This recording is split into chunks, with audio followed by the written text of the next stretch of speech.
Hello, students, and welcome to yet another class on international law. And let's just continue where we left in the previous class. We were discussing recognition, and you would recall that recognition is nothing but a formal declaration by a state acknowledging the existence of another state. We had discussed certain points about recognition in the previous class, starting with the theory of recognition, whether recognition is a unilateral act or whether it is a collective act.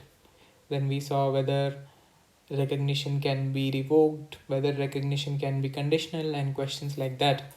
Now, in this class, I want to talk about another substantial point about recognition. And the question that I want to raise is, do states have unlimited authority when it comes to recognizing other states? Means, do states have unlimited discretion when it comes to recognizing other states, or is at some times there is a duty not to recognize other states as well? So we have to see, and I'll present some cases before you so that you can understand what I'm talking about. So let's just jump right into it, and we'll begin with the example right away. And the example that I want to take is Japanese invasion of eastern China. And before we come to the example, I would like to show you a treaty which was concluded in 1928 and signed by many of the great powers, which prohibited use of war as an instrument of state policy. So let's just look at that first so that we can understand the context of this class. So remember, this class is about whether the authority to recognize other states is unlimited, or are there some limitations when it comes to the discretion or the authority to give recognition. So let us look at the Kellogg-Briand Pact, and the Kellogg-Briand Pact, also called the Pact of Paris and officially called the General Treaty for Renunciation of War as an Instrument of National Policy, was signed in 1928. It is famously known as the Kellogg-Briand Pact because of the two people who spearheaded this campaign to sign this treaty, who were the US Secretary of State Frank Kellogg and French Foreign Minister Aristide Briand, and they got most of the major powers to later sign and ratify this particular pact or an agreement. The main purpose of this agreement was to condemn the use of war as an instrument of national policy. This was in the wake of World War One, where war was aggressively used as a matter of state policy, and the main leaders of the world wanted to put an end to it. So let's go and look at the original text of the Kellogg-Briand Pact now. So here we have the original text of the Treaty of Paris, also known as the Kellogg-Briand Pact. And let's just look at some important aspects of this. It's a fairly small treaty. It's a treaty between the United States and other powers providing for renunciation of war as an instrument of national policy. It is signed at Paris on August 27, 1928, and ratification has been submitted by United States of America, Australia, Dominion of Canada, Czechoslovakia, Germany, Great Britain, India, Irish Free State, Italy, New Zealand, and Union of South Africa, by Poland and Belgium, France, Japan. So these are the states who had submitted their ratification.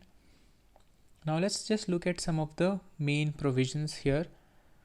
It starts with a proclamation, and first of all, the names of all these countries are mentioned here. The proclamation really starts from here. These people are deeply sensible of their solemn duty to promote the welfare of mankind, persuaded that time has come when a frank renunciation of war as an instrument of national policy should be made to end that the peaceful and friendly relations now existing between their peoples may be perpetuated. All changes in their relations with one another should be sought only by pacific means and the result of a peaceful and orderly process. So all disputes should be resolved peacefully. Hopeful that by their example, all other nations of the world will join humane endeavor, and by adhering to the present treaty as soon as it comes into force, their peoples within the scope of beneficent provisions, thus uniting civilized nations of a world into a common renunciation of war as an instrument of their national policy. Now, these people are mentioned, and the text of the treaty starts here. Who, having communicated to one another their full powers, found in good and due form, have agreed to the following articles. Article 1 says, the high contracting parties solemnly declare the names of their respective peoples, that they condemn recourse to war for the solution of international controversies, and renounce it as an instrument of national policy in their relations with one another. Second says, the contracting parties agree that settlement or solution of all disputes or conflicts, whatever nature, whatever origin they may be, arise among them, shall never be sought except by pacific means. Article 3 says the treaty shall be ratified. So it speaks about ratification, right? So the text of the treaty is fairly small and the treaty is done. Here you see the countries who have submitted their instruments of ratification later on, and yeah, that's about it. So the Kellogg-Briand Pact basically wanted to renounce the use of war as an instrument of state policy, and you know how it worked out, right? So this is 1928, and then we see the Second World War with almost all these major powers involved in it. So it really didn't work out, but the good thing that it started for the very first time explicitly mentioned the norm of renouncing war as an instrument of state policy, and states started to put it down on paper that they will not use war as an instrument of policy. So that's why this is considered as a milestone in the history of international law. So now let's come to the topic for discussion in this class, and the topic for discussion is recognition. And the question that I pose in front of you is whether recognition can be, whether the discretion to recognize other states be exercised unfettered, or are there any limitations to recognize other states. To explain it to you, I would like to give you an example. So this example is from the year 1931, and in September 1931, Japan invaded Manchuria, which is northeast China, and it established a puppet state called Manchukuo there. And this was seen as an act of invasion by many states, and I'll just show you a brief video clip about this Japanese invasion of Manchuria and what followed after it, so that we can come to the question at hand. The fruits of westernization soon turned sour. America's Great Depression in 1929 had a devastating impact on Japan, and Japanese nationalists blamed the attachment to Western values for the ills of their own society. Japan could not feed its population, which had been growing at a rate of 1 million a year.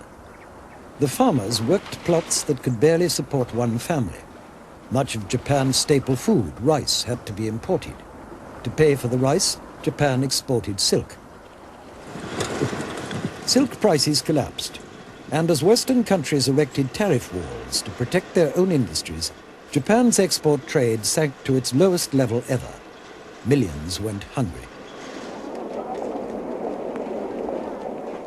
Unable to reduce its surplus population by emigration, Japan turned to a drastic solution: the acquisition of living space in China, the great landmass 400 miles to the west. China was Japan's manifest destiny. Poverty-stricken, seemingly ungovernable, torn by warlords, banditry, and civil war, China needed law and order as badly as Japan needed space, or so Japan's leaders were able to reason. For Japan, the gateway to China was Manchuria, where Japan already had commercial rights to the railway and a garrison to guard it. This overseas force, called the Kwantung Army, was in many ways a law unto itself. In 1931, radical Kwantung officers decided to colonize Manchuria. They manufactured an incident by blowing up a section of the railway. They then presented it to the outside world as an unprovoked attack by Chinese troops. Only years later did the full story emerge. Within hours of the explosion, the fighting spread to the outskirts of Mukden, the capital and headquarters of the Kwantung Army. Unhindered by a weak and embarrassed government in Tokyo, the Kwantung Army swept across Manchuria. Manchuria became Manchukuo, a puppet state under Japanese protection. As titular head of state, Japan secured the services of Henry Puyi, the last emperor of China.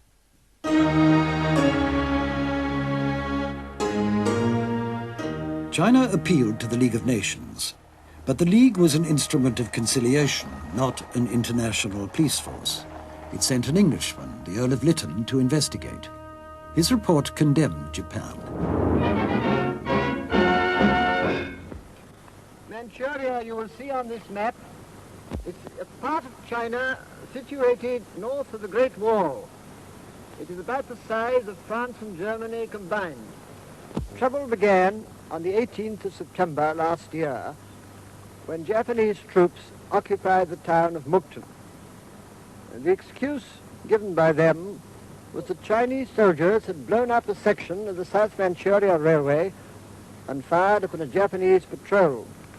We found that the Japanese occupation of this large part of China was not justified on the ground of self-defense, and that the new state which had been set up was a Japanese protectorate rather than a genuine case of Manchurian self-determination. The issue is very critical, and the peace of the world hangs in the balance. Lord Lytton's verdict was overwhelmingly endorsed by the League, to the fury of Japan's delegate Yosuke Matsuoka. I call on His Excellency Mr. Matsuoka, delegate of Japan.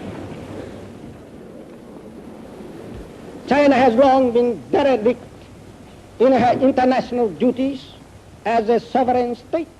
Matsuoka accused the Western imperial powers of hypocrisy, pointing out that they had been the first to acquire interests in China. And with that, he and Japan walked out of the League. At home, Matsuoka was treated as a hero. Defying the great powers, Japan had made off with a share of the decaying Chinese empire. As for the League, it had shown itself to be ineffective, and it was never to recover its authority. Now you have watched the video, and let's discuss the aftermath of this video.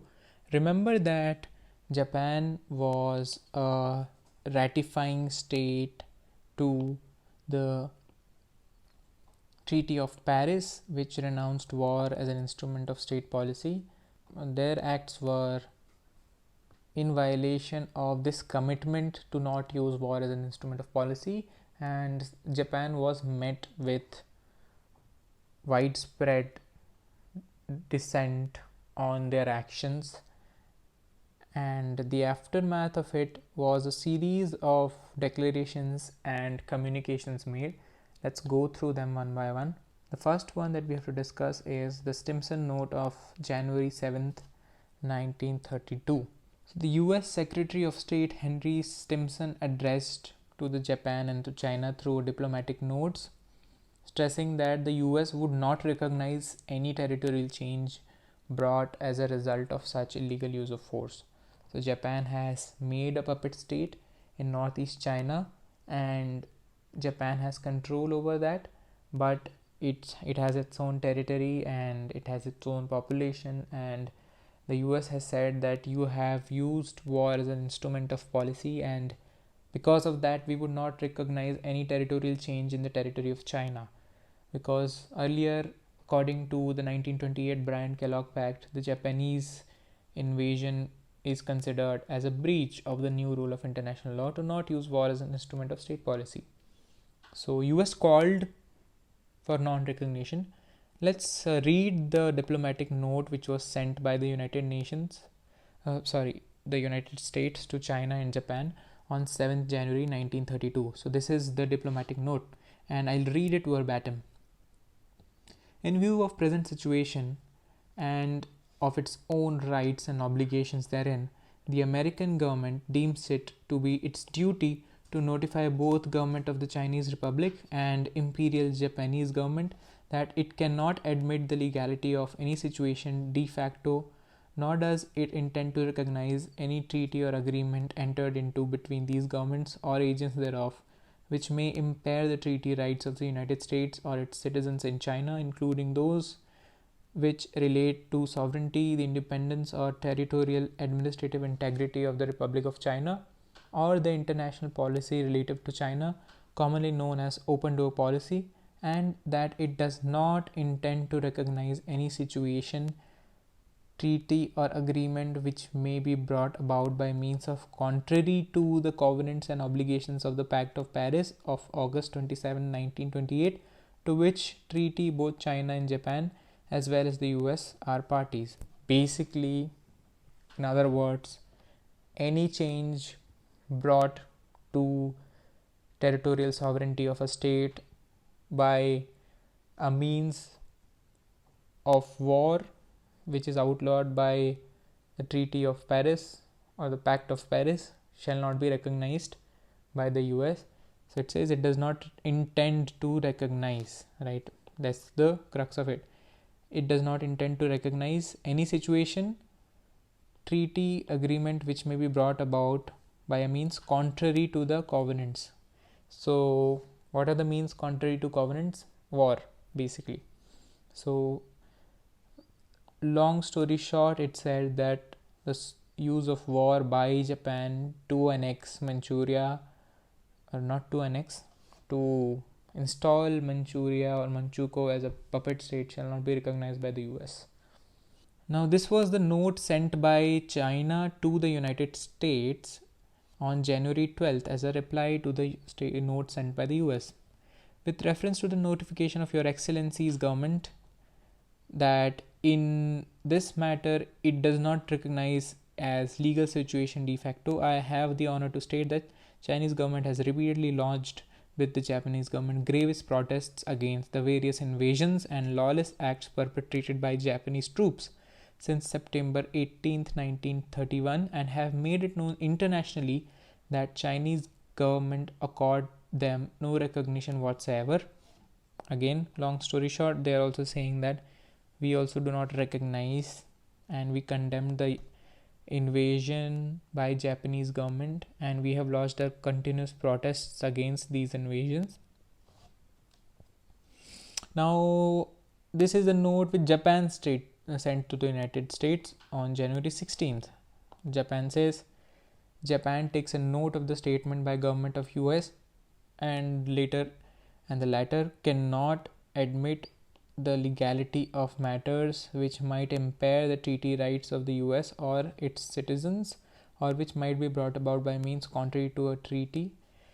It might be subject of an academic doubt whether in a given case the impropriety of means necessarily and always avoids the end secure, but Japan has no intention of adopting improper means.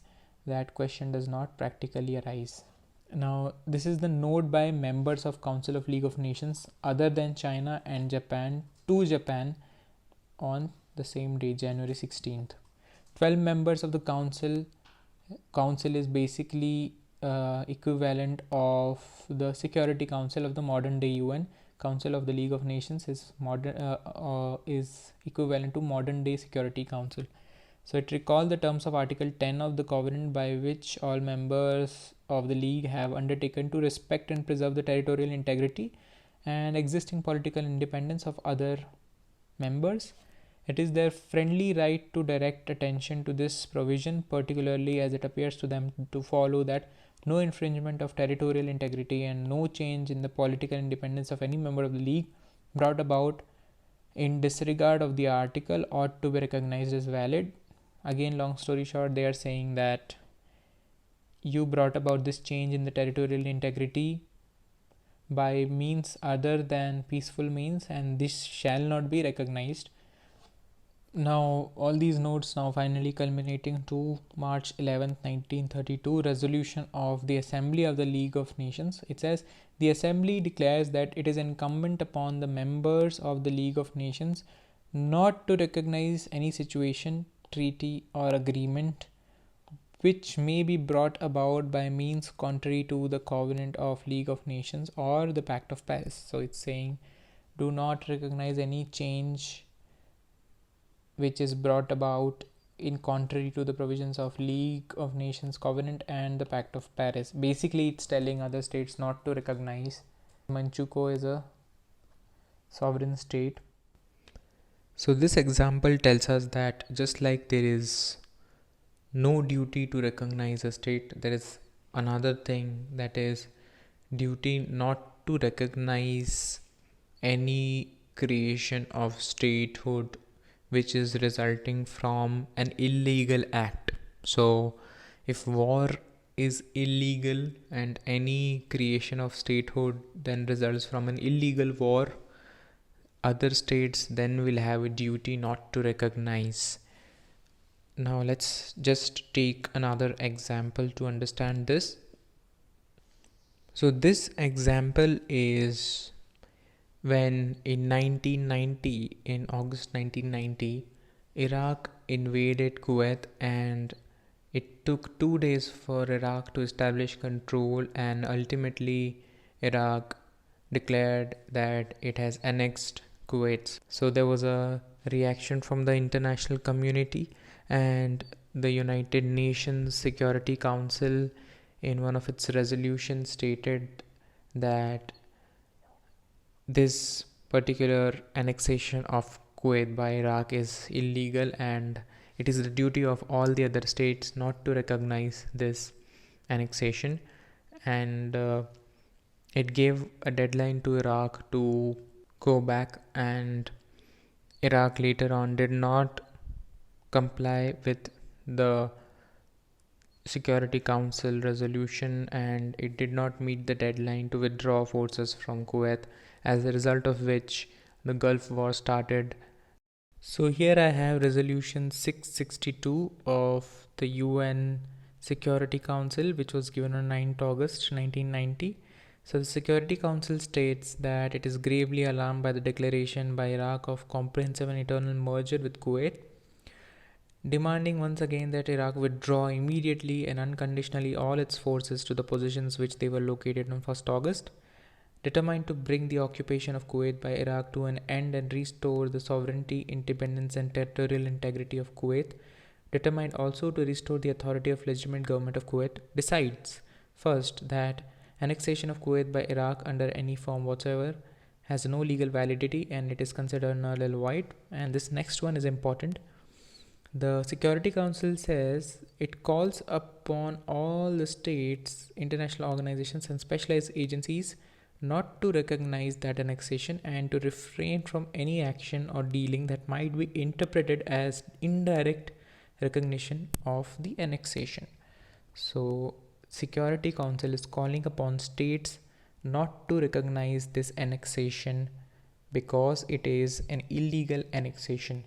So the point to drive home here is that the discretion or the authority of states to recognize new states is not unfettered, it's not unlimited, it is limited, and they are bound not to recognize any acts which are a result of illegal acts.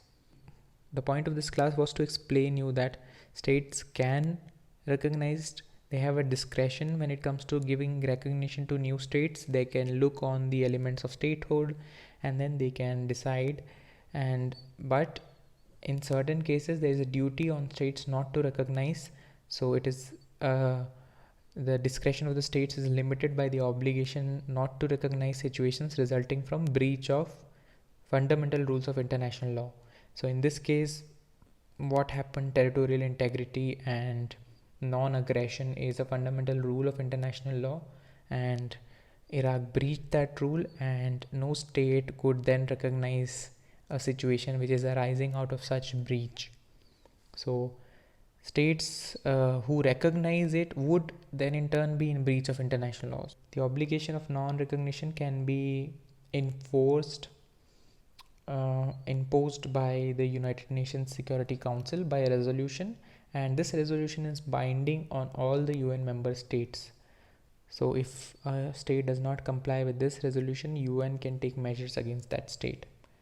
So these are the two examples which I want to tell to explain this other aspect of recognition, which is duty not to, or obligation not to recognize. You can look at other examples to understand this better, like the Declaration of Independence by Turkish Republic of Northern Cyprus, or you can look at the example of Namibia and South African presence in Namibia, where the ICJ said that all states have a duty to recognize the illegality of the presence of South Africa in Namibia. You can also look at the example of the Republic of Srpska. So you can look at these examples to understand this concept better. So I hope you understood the class. The class is basically that. This one point that I tried to drive home in this class is states do have a obligation not to recognize at times where creation of a new statehood or that is a result of an illegality. And what is the legal principle behind it? The legal principle behind it is very simple. It is that a lawful situation cannot derive from a grave breach of law. Right? I hope you understand it. Thank you for watching, and do look at the assignment that I have posted.